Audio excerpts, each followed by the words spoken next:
encontré esto una semana antes de que vuestro padre partiera para Nerecet.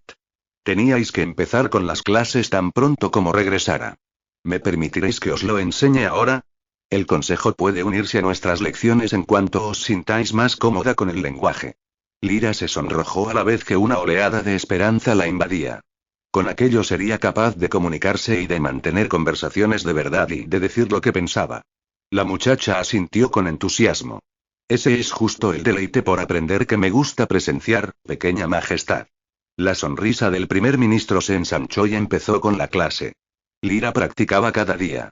Durante los períodos de cesación, si le costaba quedarse dormida, sacaba un libro de poesía y utilizaba los símbolos para interpretar los versos. Era precioso ver cómo sus manos y sus dedos bailaban una especie de vals con las palabras.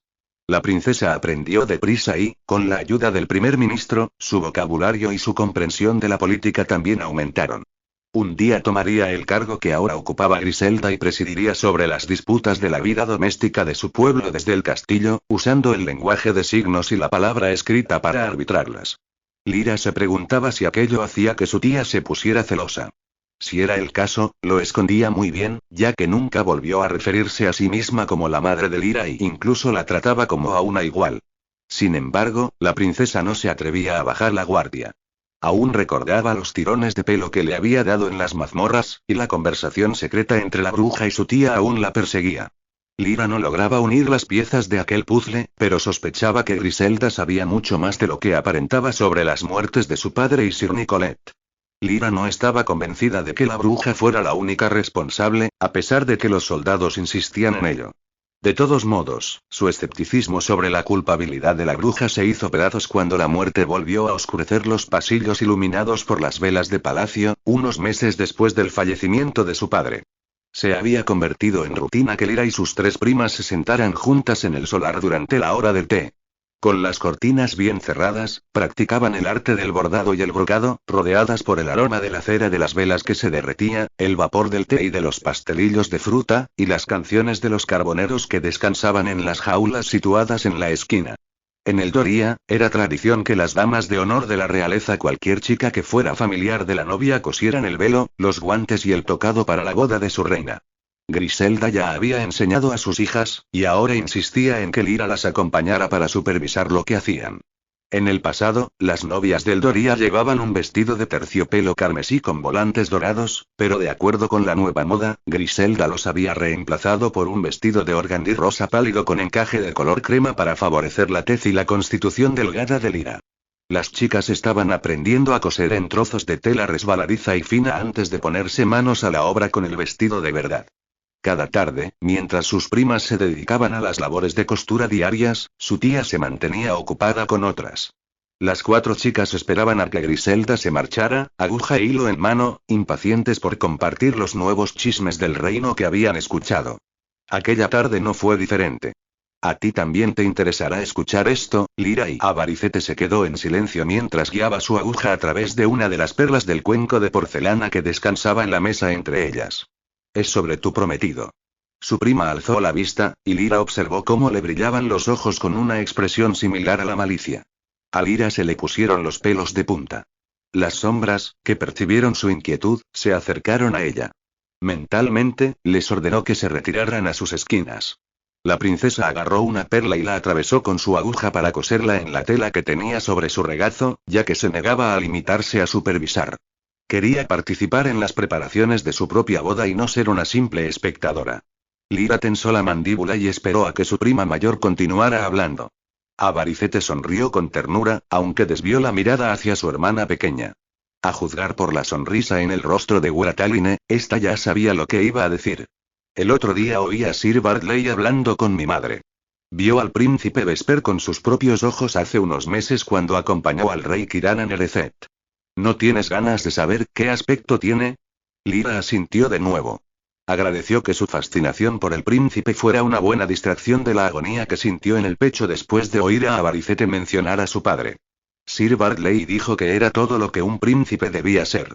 Imponente y majestuoso.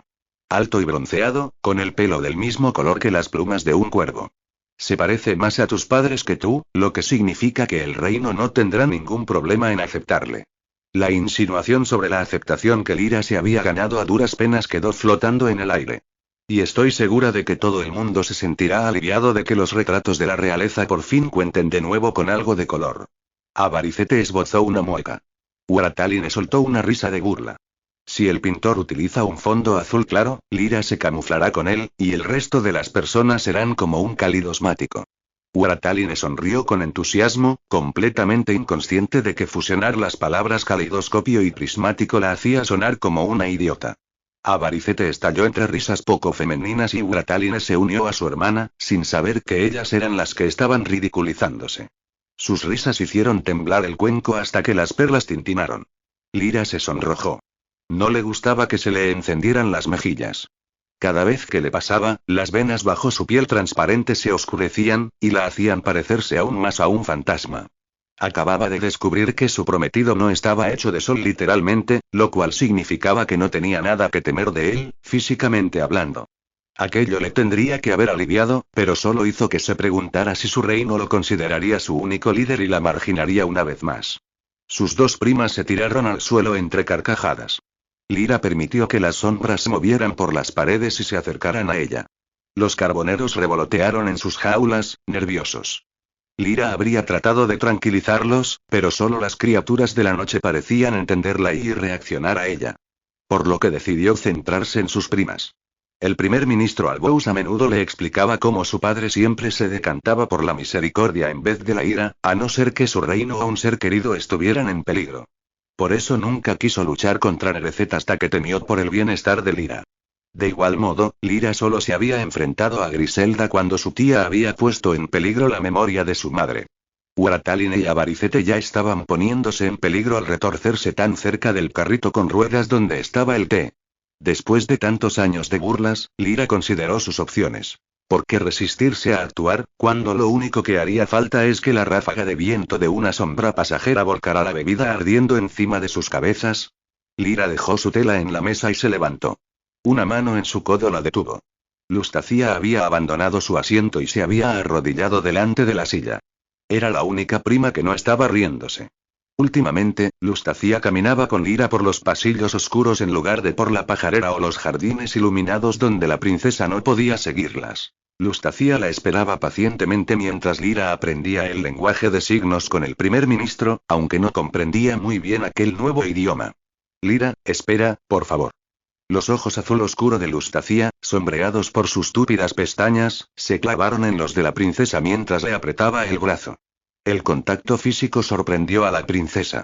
Ninguna de sus primas la había tocado jamás, como si tuvieran miedo de que su condición fuera contagiosa.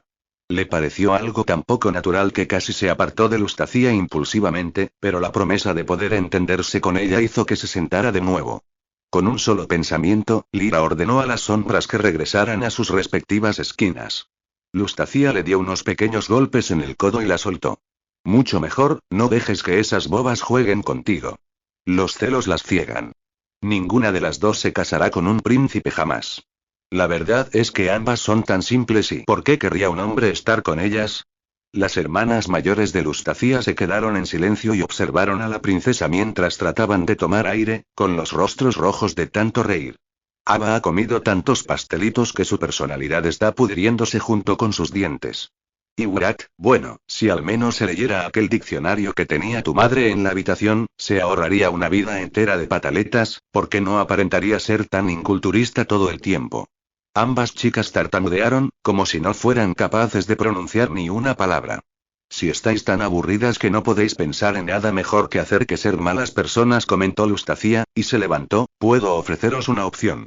Sin perder ni un segundo, volcó el cuenco de perlas sobre sus perfectos peinados. ¿Cómo te atreves? Gritó Avaricete y sacudió la cabeza hasta que las perlas cayeron al suelo como si fueran gotas de lluvia petrificadas. Se lo diré a madre. Exclamó Urataline, escupiendo 3 perlas que le habían entrado en la boca, ya que la había abierto de par en par ante la sorpresa por el gesto de su hermana. Vaya, ¿de verdad? Preguntó Lustacia, inclinándose hacia ellas por encima de la mesa. ¿Quieres que le diga a madre que has ofendido a nuestra futura reina? Somos lo único que queda de la familia real. Tenemos que ser amables y apoyarnos los unos a los otros. Acto seguido, señaló las perlas que aún rodaban por el suelo de la sala. Algunas incluso se habían colado por debajo de las butacas o detrás de la colección de arpas y de instrumentos que reposaban contra la pared. Recoged este desastre. Avaricete y Urataline hicieron una mueca mientras se arrodillaban sobre los numerosos volantes de sus vestidos de seda, y recogieron las perlas y las colocaron dentro del cuenco. Lustacia arrimó su silla a la de Lyra para situarse fuera del alcance de sus hermanas, que estaban en el otro lado de la sala uniendo sus esfuerzos para recoger todas las cuentas que había debajo del sillón. Lyra sonrió para expresar su agradecimiento. De nada, contestó su prima, como si se hubiera pasado toda la vida descifrando las expresiones del rostro de la princesa. La verdad es que sí que hemos recibido buenas noticias. Oí como madre lo comentaba.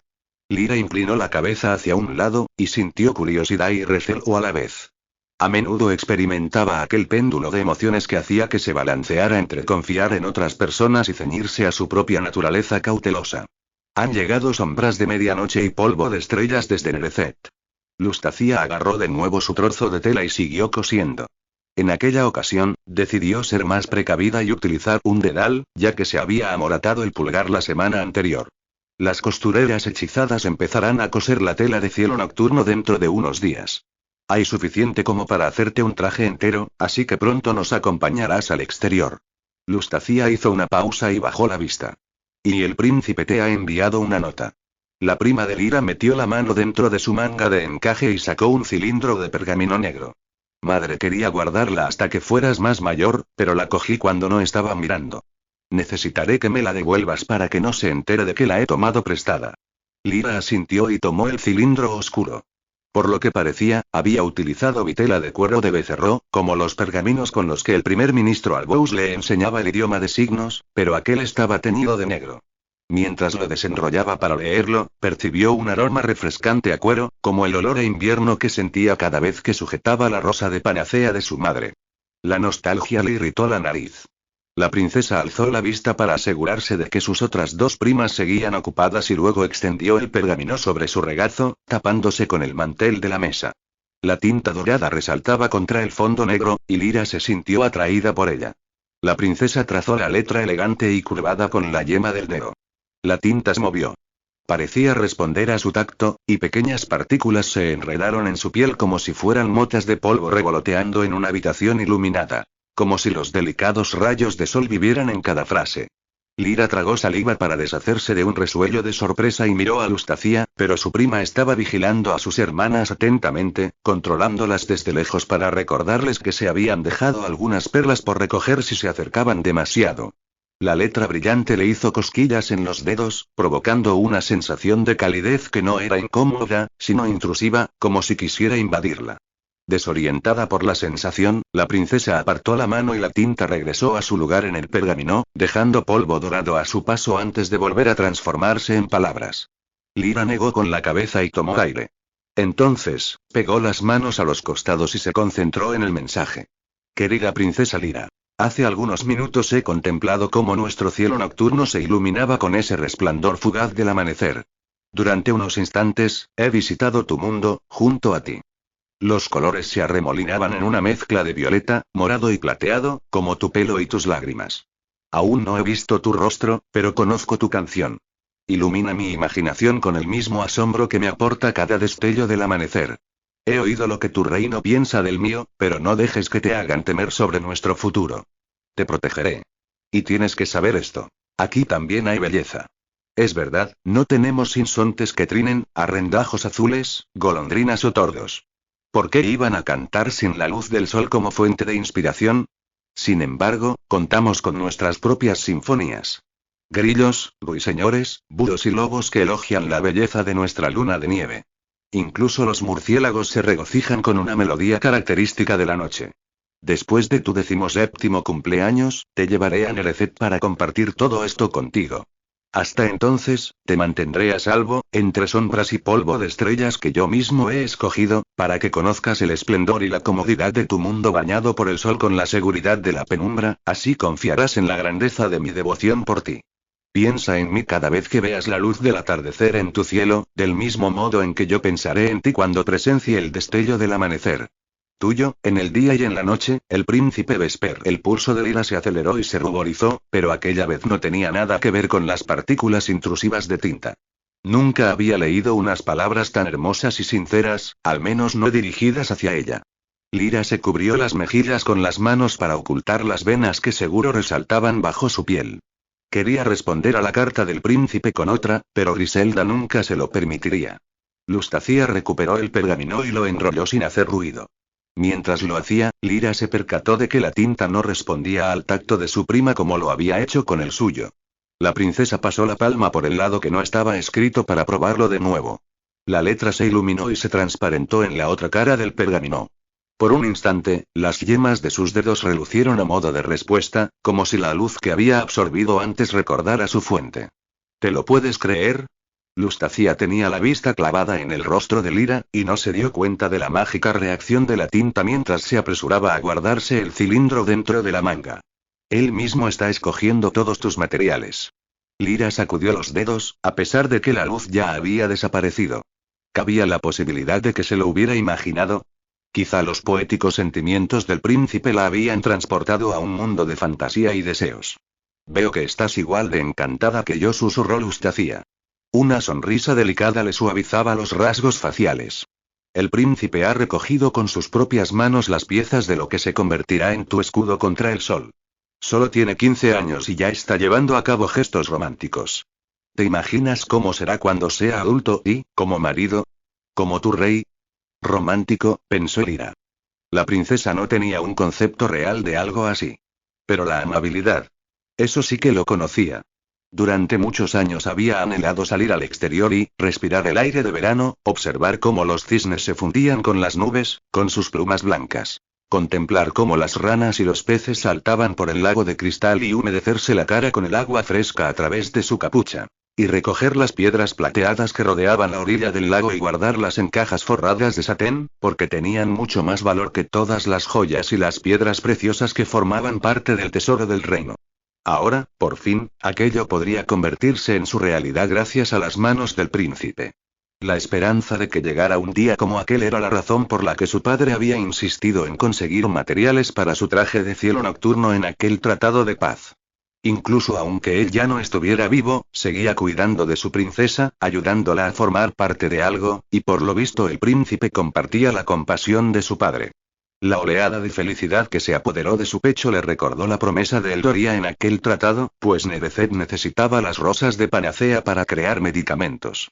Lyra había renunciado al único recuerdo que tenía de su madre para que lo plantaran sobre la escalera de hierro que conducía al reino de la noche.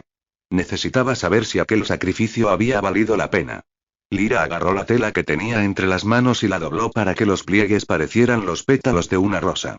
Después se la mostró a su prima mientras alzaba una ceja a modo de pregunta. Lustacia le hizo un nudo a su hilo y lo cortó. Después estudió la mano extendida de Lyra y abrió los ojos de par en par. Ah, sí, las rosas. De momento van bien. Ya hay tantos brotes que podría traerte uno para que lo plantaras en la maceta de tu madre de nuevo. ¿Te gustaría? Lyra asintió con entusiasmo, después frunció el ceño, preocupada por el bienestar de su prima. La princesa agarró la aguja e hizo el gesto de pincharse el dedo. Ah, no te preocupes por las espinas. Me pondré los guantes más gruesos que encuentre. Lyra pensó en lo que le acababa de decir y luego señaló hacia la puerta, donde había un soldado apostado. Estaba prohibido que los eldorianos cortaran aquellas flores. Solo Nerecet tenía permiso para recolectarlas. Lustacia agachó la cabeza y se acercó a Lyra. Su aliento olía a peras y canela por el té que habían bebido. Nadie echará de menos un pequeño brote. Puedo ser tan silenciosa como tus sombras, ya verás. Me recogeré el pelo y me disfrazaré de paje. Durante el período de cesación, los guardias estarán jugando a los dados y bebiendo cerveza mientras todo el mundo duerme. Apenas le prestarán atención a nada excepto a sus jarras y al dinero que estén apostando. Lustacia miró de reojo a sus hermanas, que ya estaban regresando a la mesa. Será nuestro secreto. Urataline y Avaricete llegaron poco después con el cuenco lleno de perlas y se sentaron en sus respectivas sillas. Unos minutos después, retomaron la conversación sobre los diferentes chismes de la corte. El resto del día pasó tranquilamente, pero durante el período de cesación Lyra no consiguió conciliar el sueño, porque no dejaba de pensar en la promesa de Lustacia. Dio vueltas en la cama hasta que las polillas abandonaron sus posiciones y revolotearon alrededor de su rostro y sus orejas para ayudarla a quedarse dormida con el sonido de sus alas. En su sueño, la princesa visitó el reino de la noche, donde las sombras la elevaban por el aire para conocer a su prometido, el desconocido príncipe Vesper, mientras sus cuerdas vocales entonaban una melodía a modo de saludo y las yemas de sus dedos rezumaban tinta dorada. Inspirada por su melodía, Vesper escribía cada nota para crear una composición musical con rayos de sol sobre el cielo oscuro, y el sol y la luna bailaban en perfecta armonía. Lyra se despertó de golpe al oír unos gritos y un fuerte llanto, y salió al pasillo tenuemente iluminado por las esferas de luz azul de su camisón. Los 2 soldados personales de Griselda, unos cuantos más de palacio y un puñado de sirvientes rodeaban a la figura deshecha en sollozos que estaba en el suelo. Urataline y Avaricete también estaban allí, con cara de sueño y arrodilladas, mientras trataban de consolar a su madre, que se encontraba encorvada en posición fetal mientras abrazaba un pañuelo de Lustacia, que ahora estaba hecho trizas y manchado de sangre. A Griselda le entró una arcada y vomitó. El hedor ácido que se extendió por el aire disolvió el aroma a cera del candelabro que había delante de la habitación de Lyra.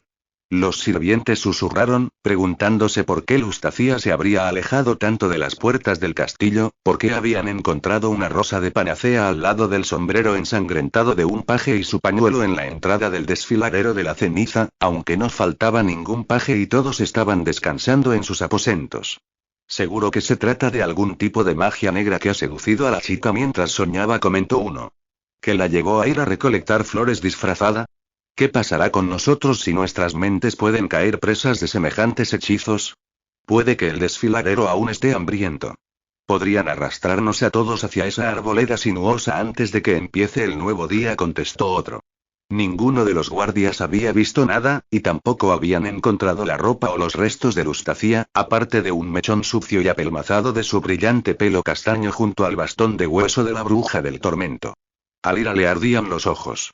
Quería dar un paso adelante y ayudar a consolar a su tía, pero ella no pertenecía a aquel mundo y lo que era peor, ella era la culpable.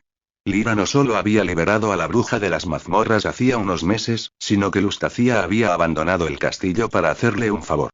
La princesa regresó a su habitación con las piernas temblorosas, cerró la puerta y se metió en el armario.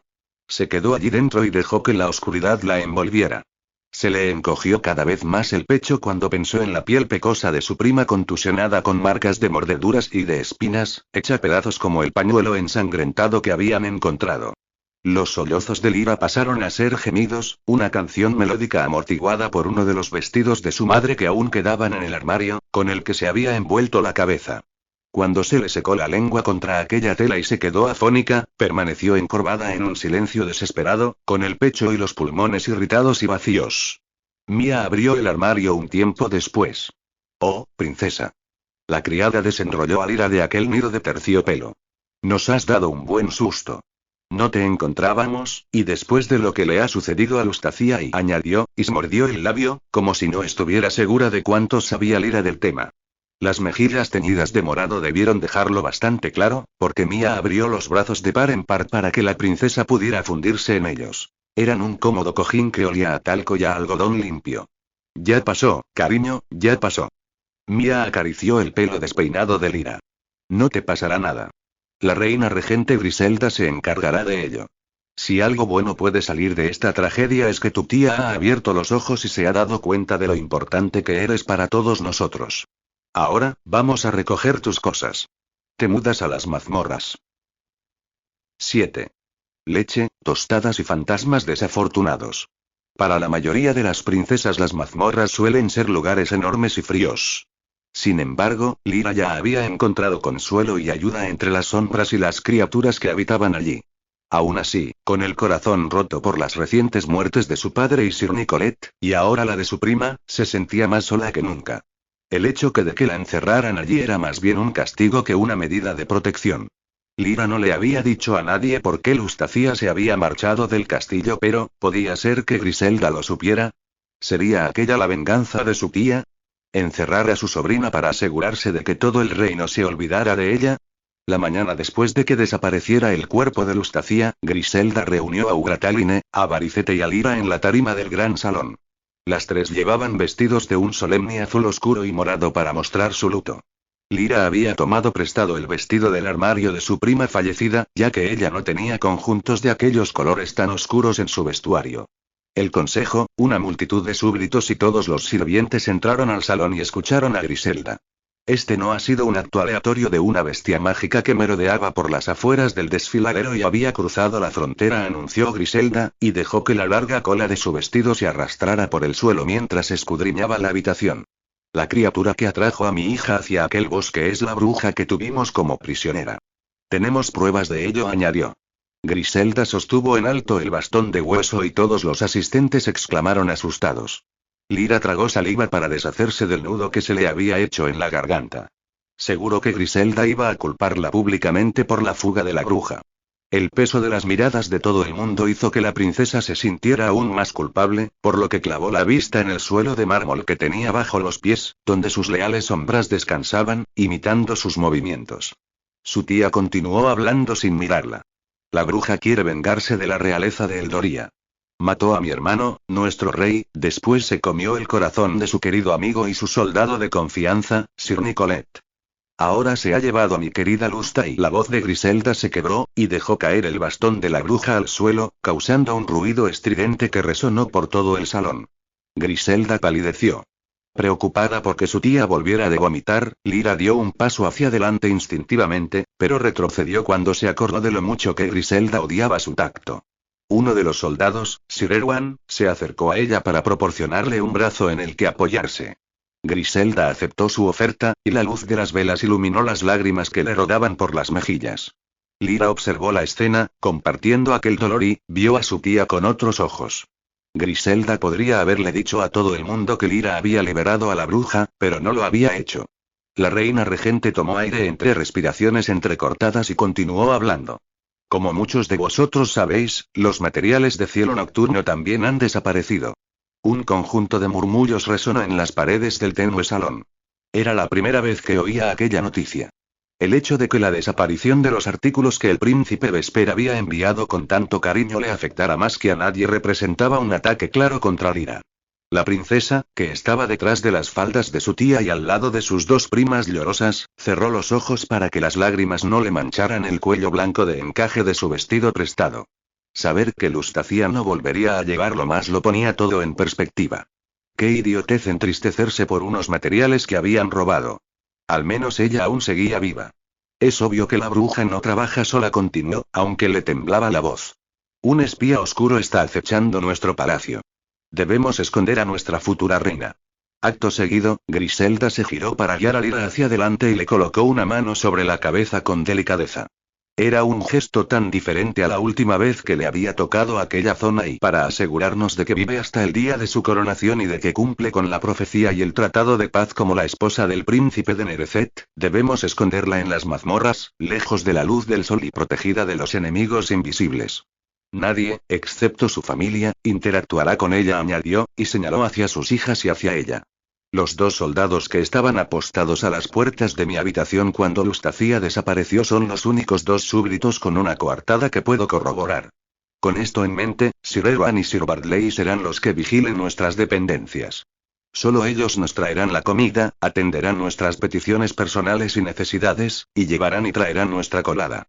En cuanto Nereseth envíe más materiales para fabricar un traje de cielo nocturno, nuestros caballeros nos acompañarán a pasear por el jardín y nos ayudarán con nuestros recados diarios. El primer ministro Albous dio un paso al frente y entrecerró sus ojos verdes en un gesto de introspección. La princesa debe continuar sus clases conmigo y el resto del consejo. Se ha convertido en una persona muy competente en el arte del idioma de signos, pero la política y la gestión de un reino va más allá de saber comunicarse.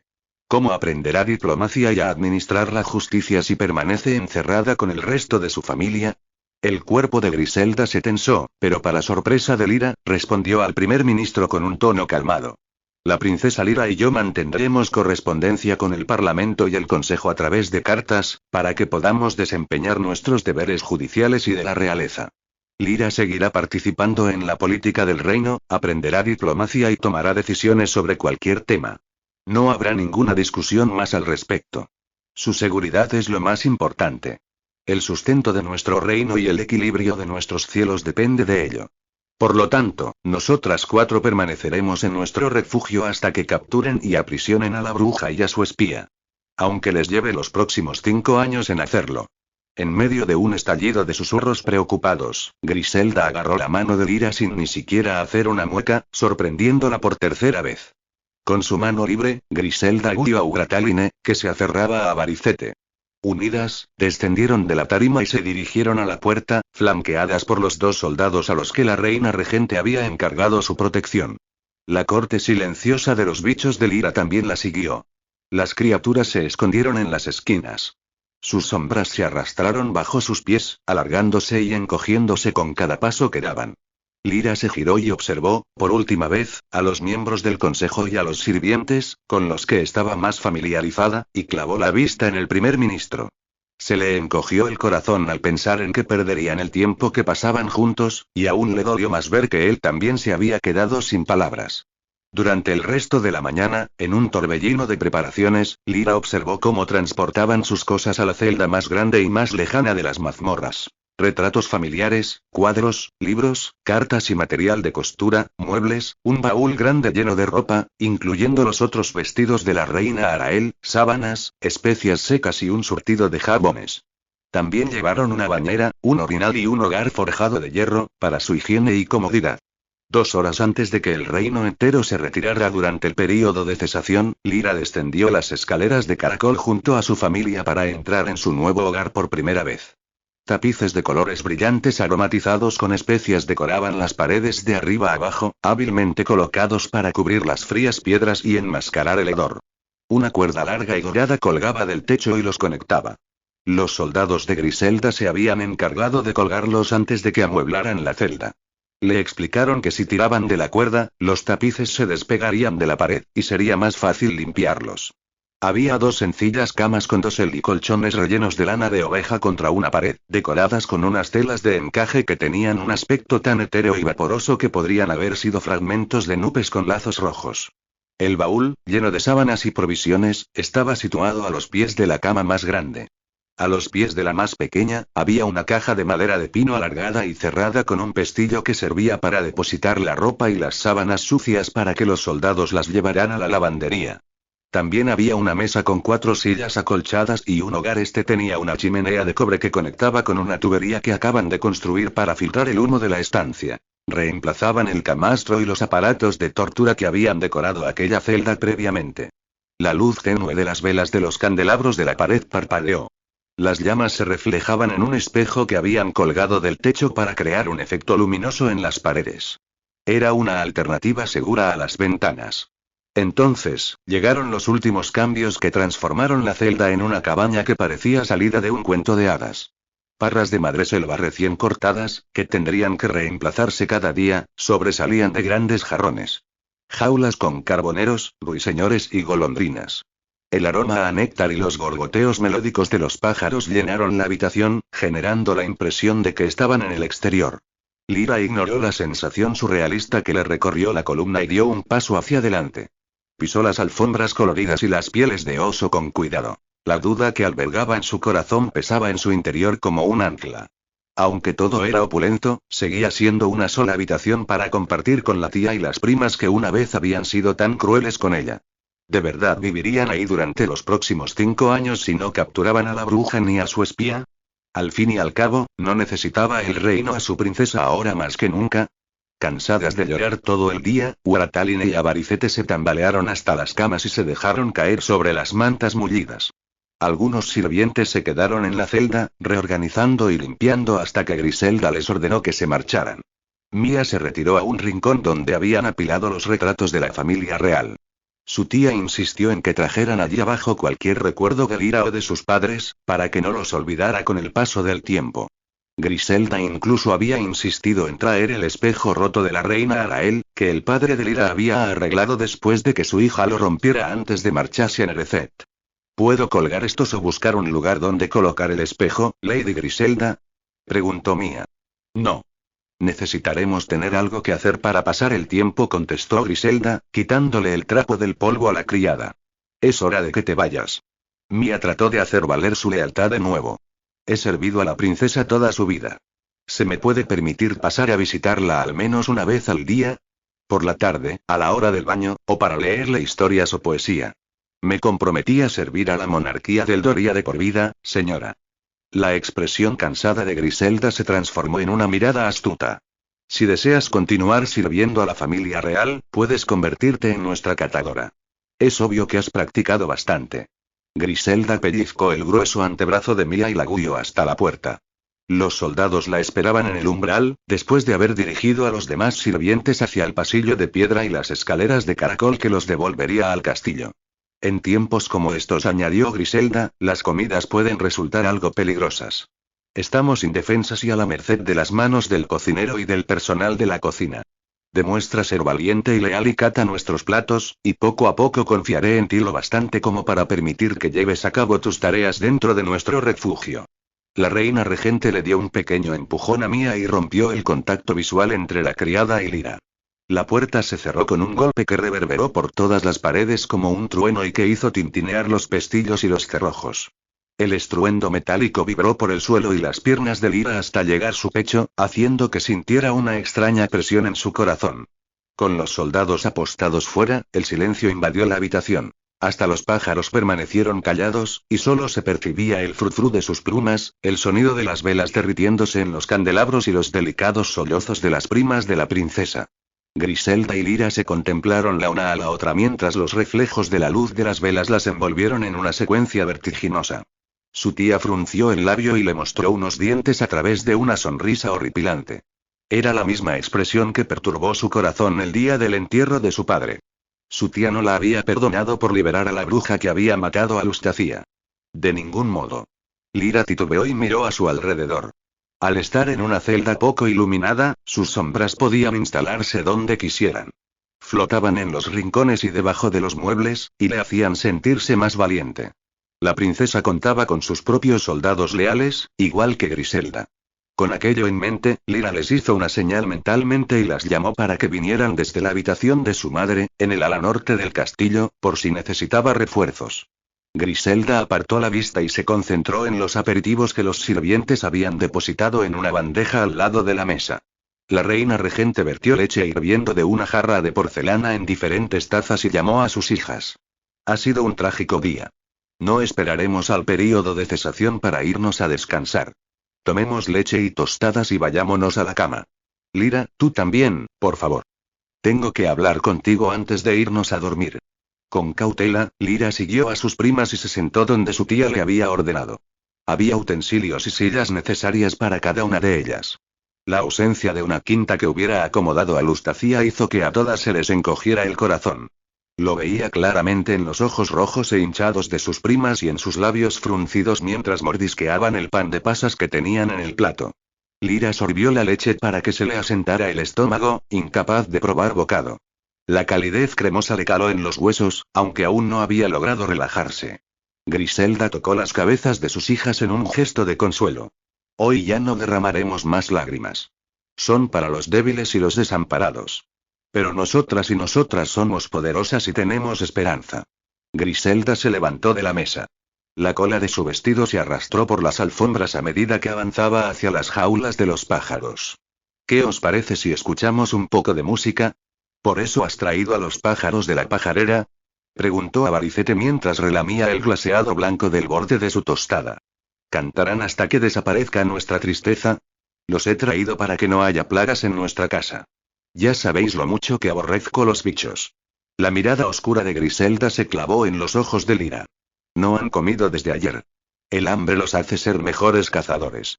Lyra se acabó la leche en un doloroso sorbo mientras Griselda abría cada una de las jaulas. Los pájaros revolotearon caóticamente hasta que encontraron sitios en los que asentarse. En las cabeceras de las camas, sobre la chimenea de cobre, en un saliente de la pared que no estaba tapado por ningún tapiz, o en el espejo que colgaba del techo.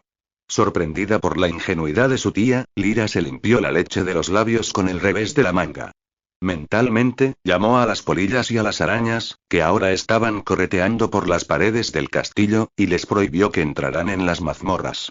No podría arriesgarse a hacerlas venir para que las devoraran. Lyra las quería demasiado. Tras alzar la vista y sonreír a los pájaros, Griselda se dirigió al baúl que descansaba a los pies de su cama. ¿No te vas a sentar a tomar el aperitivo con nosotras, madre? La barbilla de Guerataline tembló mientras se enjugaba las lágrimas con una servilleta. No, cariño. Griselda recorrió con el dedo el dibujo de sol del Doria tallado en la tapa del baúl. No pertenezco a esa clase de ambientes. Es para tu hermana. A Lyra se le aceleró el pulso. Se movió en su silla mientras trataba de mantener a sus sombras al margen, por mucho que insistieran en avanzar hasta ella. Estaba claro que su tía se había vuelto loca por el dolor de su pérdida, y toda aquella fastuosidad acabaría en un ataque de llantos y gemidos. ¿Te refieres a que íbamos a guardar un sitio para el fantasma de Lustacia? Preguntó Abaricete, agarrando la mano de Guerataline por encima de la mesa. Los nudillos de su prima se volvieron blancos al observar cómo los pájaros se acicalaban las plumas y arrullaban ligeramente. No os pongáis nerviosas, queridas. Tenía que guardar el secreto para vosotras. Ambas os alteráis muy rápido. Griselda movió el dedo índice. No podía arriesgarme a que vuestras lenguas fueran más rápidas que vuestro cerebro. Y vuestra tristeza tenía que ser genuina.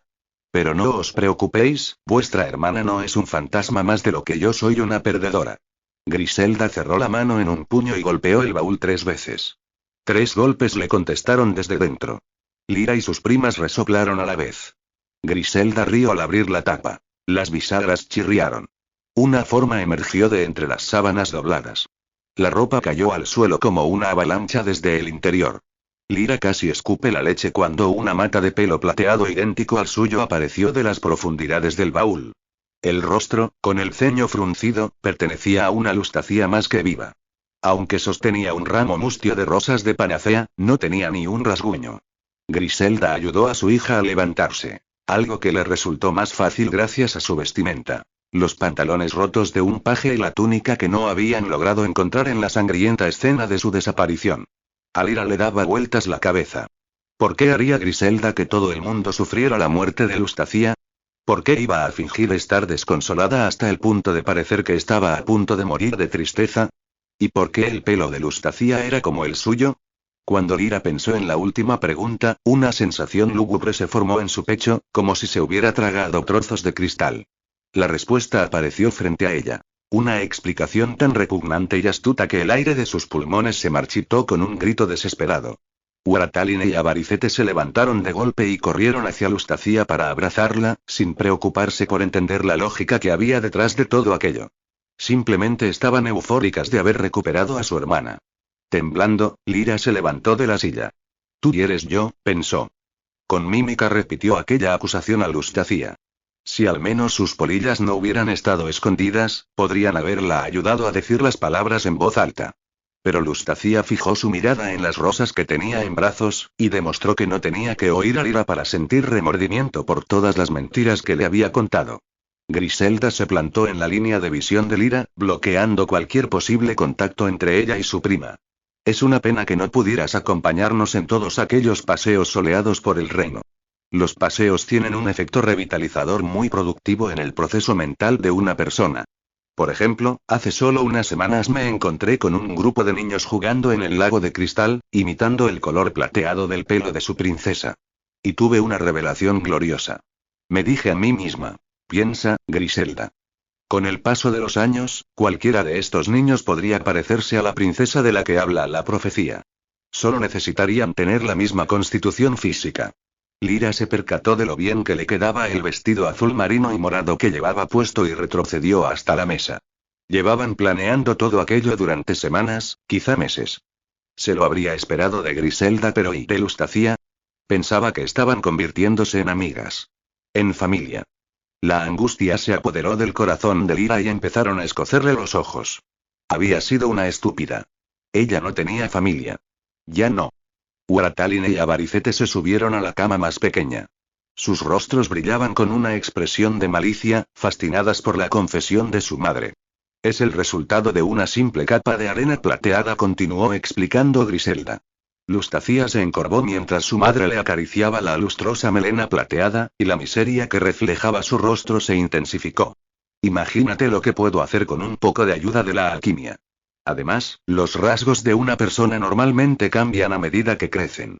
Especialmente si nadie la ha visto durante años, si el único momento en el que todo el mundo la ve es durante los paseos por los jardines, escondida bajo un traje de cielo nocturno. No sería tan difícil encontrar a alguien para reemplazarla. Aparte de algunas alteraciones en el color de su tez, lo único que necesitaría una chica para ganarse a Aldoria y el corazón del príncipe sería una voz melódica. Griselda metió la mano en el baúl y sacó una concha atada a una cadena de plata. Mira. Parece que las sombras de la noche y el polvo de estrellas no son los únicos artículos que desaparecieron de la fortaleza de los magos ayer. Lyra se dejó caer sobre la silla y recordó uno de los últimos momentos que pasó con su padre antes de que él partiera a Nereseth. Pasaron un día juntos en la biblioteca. Había estado explicándole por centésima vez la historia de cómo conoció a su madre, y el instante en que Lyra dejó escapar su risa melódica, su padre atrapó el sonido en una caracola hechizada. Solo es un poco de magia, explicó cuando Lyra extendió la mano para que le dejara sostener aquel tesoro perlado. Nuestros magos recolectan caracolas para usar la canción del mar en sus conjuros, dejándolas vacías y anhelando que alguien las vuelva a llenar con su canción. Hoy, le has dado a esta un tesoro mucho más único e invaluable que el suspiro del mar.